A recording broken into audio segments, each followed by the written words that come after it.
joueurs de hockey ont été trouvés non coupables, c'est-à-dire ils ont été acquittés ce matin. On va en parler tout le long de l'émission avec les différents invités et de long et en large à midi, entre autres, avec Alexandre Moranville-Ouellette pour notre bulletin de nouvelles. Mais pour l'instant, Philippe Richard Bertrand, excuse-moi. Voyons. C'est comme si j'avais 3 balles. Tu sais, des fois, ça va être Bertrand, Philippe Richard. Comment vas-tu, mon vieux? Très bien, toi? Ben oui, t'es avec Michel Grenier, le gérant de Mike Ward, et de Daniel Grenier, Pierre-Yves Desmarais. Donc, il va intervenir comme d'habitude dans la conversation. Bien entendu. Quelle histoire incroyable, hein? 5 acquittements. Qui aurait cru ça en écoutant un peu les médias quand on a suivi le procès? Honnêtement, moi, ça me donne pas très confiance au système de justice. Je sais pas pour vous, là, mais... J'ai pas les détails encore. Ça fait que quand je vais avoir plus de détails, je vais pouvoir vraiment te donner mon point. Mais je suis curieux de savoir, toi, parce qu'entre autres, t'as des kids. Michel aussi, t'as des kids. Oui. Tu sais, je veux dire, quand t'écoutes ça juste de même, là, sans rentrer dans le détail, c'est quoi que ça vous fait, là? Mais c'est parce que c'est important, lors d'un dossier, d'avoir toutes les balles en main. C'est ça. Personne n'était là. Fait que là, présentement, on porte un jugement sur une nouvelle. C'est comme je te dis, hey, il y a des feux dans telle place. On porte un jugement sur quelque chose qui est loin de nous. Fait que je pense que 99%, j'irais même plus loin que ça, qui vont se prononcer pour un bord ou l'autre ont tort. Ouais. Tu veux dire qu'ils ne sont pas au courant du fond de l'affaire. Ils sont pas au courant du fond de l'affaire. C'est mon avis, tu sais. Fait que c'est ça. Puis toi, Philippe? La seule chose qui m'embête avec ton propos, c'est qu'on est devant des organisations ça a été démontré, prouvé, ils ont acheté le silence, là. Tu sais, quand une organisation a un hush fund, là, c'est un fonds pour régler des histoires hors cours, pour acheter le silence de jeunes femmes, c'est certainement pas parce que madame était consentante, là. Tu sais, quand tu fais une entente hors cours, puis dans certains cas qui ont versé plusieurs centaines de milliers de dollars, là, pas un petit 5 000 sur le slide, là. C'est M. Miller, le milliardaire, est accusé de choses similaires. Ça a créé sa déchéance. Mais tous ces procès, toutes ces histoires viennent de ternir complètement le hockey junior à travers le Canada. Puis moi, en tout cas, moi comme organisation, là, je suis propriétaire d'une entreprise. Jamais je vais commanditer une équipe de hockey junior tant et aussi longtemps qu'on ne me démontrera pas que ce type de fonds-là n'existe pas, que les joueurs ne sont pas formés par comprendre ce que c'est le consentement. T'sais, moi, j'ai fait ça avec mes garçons, là. J'ai 2 joueurs de football, 19 et 15 ans. Il a fallu que moi, je m'assoie dans la cuisine pour leur expliquer, puis excusez-moi du langage, mais une photo de bisoune, là, madame ne veut pas voir la photo de ta bisoune, OK? Puis si madame te demande la photo de ta bisoune, on a un autre problème, c'est pas mieux, là. Mais il y a une éducation à faire de nos jeunes, parce que ça devient des vedettes extraordinaires. Là. Moi, mon fils a été corps arrière dans une école secondaire pendant plusieurs années, un très bon joueur. Tu sais, des petites filles, j'en ai vu, là, des textos rentrés, là.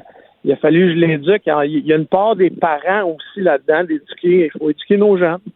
Est-ce que tu vois ça dans le domaine corporatif? Parce que là, on parle d'équipe Canada, etc., mais dans ton domaine en général, est-ce que tu vois un peu des organisations qui essayent de camoufler un truc, faire de l'ingérence à droite, à gauche? C'est-tu quelque chose que tu es familier avec, que tu as été témoin? Ça peut être dans d'autres registres? Moi, en 25 ans en affaires, là, j'en ai eu des dossiers pas le fun comme président. Là, puis, quand ça arrive par rapport à des employés, etc., il faut faire les choses. Il y a des lois à respecter. Il faut déclencher des enquêtes. Il faut protéger la victime jusqu'à temps qu'on démontre est-elle victime ou pas. Mais j'ai vécu ça, oui, dans le domaine corporatif. Pas au niveau de viol ou de choses comme ça, mais de l'harcèlement psychologique, de l'harcèlement sexuel. Ça arrive dans les organisations. Puis encore une fois, c'était très tabou à l'époque. C'était même toléré, là, il y a 20 ans, là, honnêtement, en ce qu'on pouvait faire, je ne veux pas me faire lancer des tomates, mais en ce qu'on pensait qu'on avait le droit de faire il y a 20 ans, puis ce qu'on aurait dû faire, c'est 2 choses. Les mœurs sont changées, mais oui, ça existe dans le domaine corporatif. Puis là, je ne veux pas dire qu'il n'y a pas de viol dans le domaine corporatif. Je veux juste dire que c'est plus des cas d'harcèlement sexuel ou des cas de harcèlement psychologique. Michel, t'enquêtes sur ce sujet-là, là, puis va-t'en pas, Philippe, parce qu'on va revenir sur ton truc d'aujourd'hui, mais les fameuses listes en humour, les gens sont pas nécessairement au courant de tout ça. Non. Peux-tu raconter ça depuis les quelques dernières années, je dirais depuis MeToo à peu près, peut-être 3-4 ans? Il y a eu un phénomène de liste, là, tu pourrais peut-être l'expliquer juste. Ben, il y a eu un phénomène de liste qui est arrivé en chanson avant l'humour, en passant. C'était des gens qui étaient nommés comme étant problématiques par des gens... Des listes qui étaient anonymes, là? Qui étaient anonymes, donc les gens ne se nommaient pas, mais ils disaient « telle personne a fait ça » ou « telle personne a fait ça ». Puis il y avait des listes qui circulaient, mais comme les personnes ne se nomment pas, comme il n'y a pas d'accusation, t'es là, tu fais « qu'est-ce qu'on fait avec la situation ?» Fait que tu essaies d'aller chercher encore une fois. Il faut que la personne qui est crédible vienne te voir. Dans le cas de... Il y a certains humoristes, nous, quand on avait la certitude que c'était... des personnes qui étaient sur des listes, puis qu'on avait la certitude de certaines victimes, ben on faisait juste plus les booker. OK. C'était comme genre, nous autres, il n'y avait plus de contact, entre guillemets. Là. Exactement. On leur donnait pas une exposition. Ils pouvaient continuer d'avoir une exposition ailleurs dans l'industrie, mais c'est pas nous qui la donnions. Je comprends. Ça fait que Philippe, qu'est-ce que tu me jases ce matin au niveau économie, entrepreneuriat ou autre? En fait, moi, j'ai une problématique avec la taille des sociétés d'État et des organismes gouvernementaux.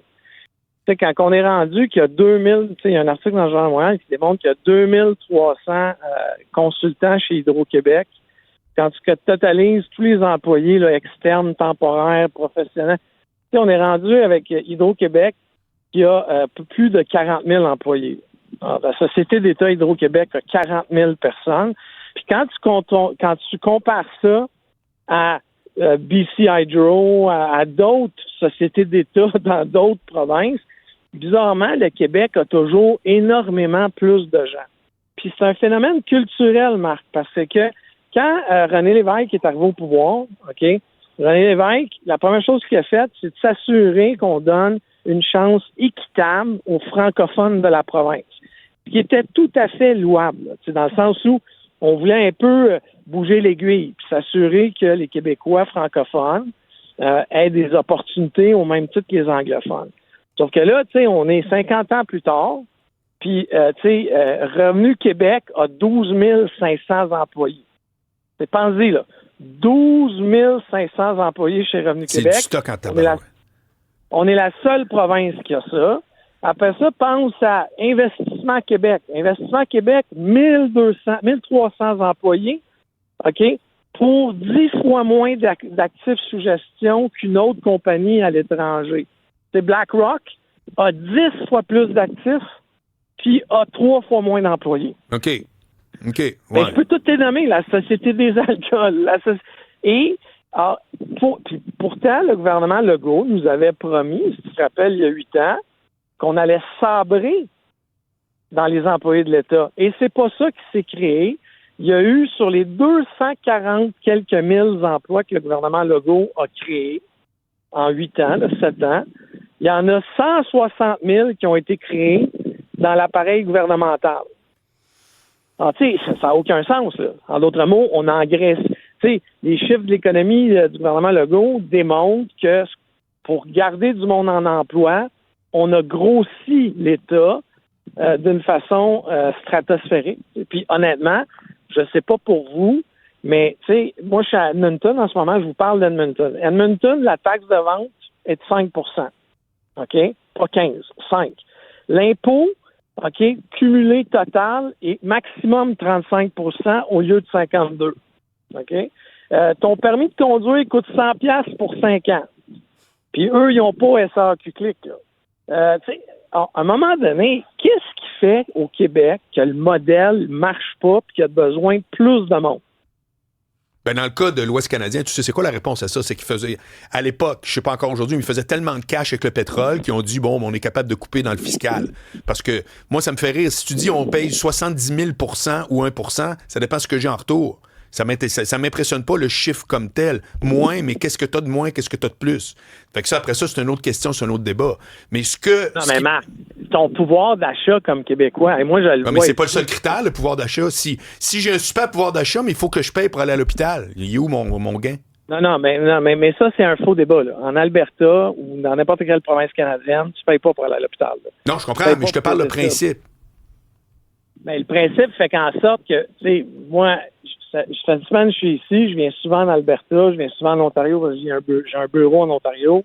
Je fais juste dire que par rapport, mets un Canadien à côté de nous, là, il y a 15 à 20 de plus de pouvoir d'achat avec sa propre argent. Ça veut dire que 15 à 20 d'argent qui rentre au gouvernement d'une autre façon. Il n'y a pas de magie, là, Philippe. Il n'y a pas de magie, là. S'ils sont capables de payer moins d'impôts pour les mêmes services, c'est qu'ils ont des revenus qui viennent d'ailleurs. Ben, c'est ça. Mais parfait. Ça, c'est un bon point. Tu vois, comme en entrepreneuriat, nous, on regarde souvent les revenus. Qu'est-ce que le gouvernement du Québec peut faire pour augmenter ses revenus au lieu d'augmenter ses revenus sur le payeur de taxes québécois? Parce qu'à chaque fois qu'il y a quelque chose qui marche pas au Québec, on taxe le Québécois. On rajoute le petit frais là, le petit frais ci, le petit... Honnêtement, moi, je regarde là, des données économiques, puis le modèle québécois dans la Fédération canadienne, on veut en faire un pays. Moi, j'ai pas de problème. Là. Benoît Dutrisac est en train de me rendre... J'ai été fédéraliste toute ma vie, je suis tellement écœuré que je me suis dit, on est peut-être dû pour essayer autre chose. Mais montrez-moi que ça va fonctionner. Oui. Parce que le modèle en ce moment québécois, là, c'est la risée canadienne. Là. Ou moi, je suis très sensible à ton propos. Gestion de construction, c'est compliqué. Tout est compliqué. Moi, où je suis très sensible à ton propos, c'est cette nécessité-là, très québécoise, d'avoir plus de monde pour faire la même affaire. Ça fait que tout le côté fiscal, moi, je trouve que c'est une question, genre, c'est des vases communicants. Ça m'impressionne pas qu'ils en payent plus. Faut que tu regardes l'ensemble de l'œuvre. Mais ce qui me surprend énormément, puis je suis content que tu en parles aujourd'hui, c'est comment ça se fait que ça prend tout le temps plus de monde pour arriver au même résultat. Ça, pour moi, tu l'as très bien dit, je suis convaincu qu'une explication, c'est culturel. Puis c'est tellement enraciné que quand vient le temps de faire bouger ces aiguilles-là, c'est tout le monde dans la rue. Puis d'ailleurs, c'est pas surprenant qu'on vient de la France, parce que je peux te dire, c'est la même affaire en France. Là, ils sont en train de débattre du budget, là, puis ils ont enlevé 2 jours de congé, puis c'est le branle-bas de combat. 2 jours de congé dans l'année, qui ont dit, écoute, là, à quelque part, tout le monde va faire son effort. Entre autres, vous autres, vous avez 2 jours. Hey, mon gars, ils sont à la veille de brûler la Tour Eiffel. C'est extraordinaire. Mais puis on est devant, Marc, des choix déchirants. Tu sais, le Danemark, qui est un pays, tu sais, similaire, que je vais dire, il a certaines similitudes avec le Québec, vient d'augmenter l'âge de la retraite à 70 ans. Oui. Parce que les fonds de pension ne fonctionnent plus. Oui, la mathématique de base est brisée. Alors, à un moment donné, il faut se poser des questions. Tu sais, je ne veux pas être alarmiste, mais le modèle actuel de fonctionnement ne marche plus. Arrêtons de le faire. Tu sais, c'est pas, honnêtement, là, pensez 2 minutes, 12 500 personnes chez Revenu Québec. Ah, c'est formidable. Mais de l'intelligence artificielle, mais pas réalisé par les mêmes firmes que SRQ Click, s'il vous plaît. Mais tu sais, mets de la technologie qui va faire en sorte qu'on va sauver de l'argent. Là, je me souviens d'une conversation, je vais terminer là-dessus, Philippe, une conversation qui résume 100%, OK? Tu vois, il y a des bouts sur lesquels on s'entend moins, puis c'est parfait. Mais il y a un truc qui incarne ça. J'étais en rollerblade le long du fleuve à Québec avec mon ami Yannick, puis il était avec une fille qui travaillait en informatique pour le ministère du Revenu, OK? Puis on jase tout à coup, puis fouille-moi pourquoi on parle de ça. On parle des consultants. Puis elle dit, ben oui, nous autres, elle me dit textuellement, elle dit, nous autres, on n'a aucun problème d'avoir des consultants extérieurs qui viennent pour nous aider, tant que ça coupe pas de job. C'est ça. Non, mais pensez, à quoi ça sert un consultant au final? C'est d'optimiser. Si tu optimises, mais qu'au final, tu n'es pas capable de couper nulle part, c'est genre, hey, on va beaucoup mieux, on va plus vite, on est vraiment plus performant, mais ça coûte la même affaire. Ça fait que c'est supposé être une des solutions, c'est de dire, ben vous allez à la retraite, on vous remplace pas, tu sais. Moi, je te parle pas de se lâcher en sauvage, là. Je te dis juste que normalement, tu es supposé dire, on va faire autant avec moins de ressources, incluant, ben peut-être qu'on va avoir besoin de moins de monde. Ça veut dire qu'on paye moins de monde, donc peut-être au final, on va peut-être payer moins d'impôts, tu sais, tu me suis? Non, elle, là, m'a balancé ça comme si c'était normal. C'est-à-dire, on trouve ça tout génial dans mesure où ça coupe pas de job. Ben, ça fait un petit peu le tour de ce que tu fais.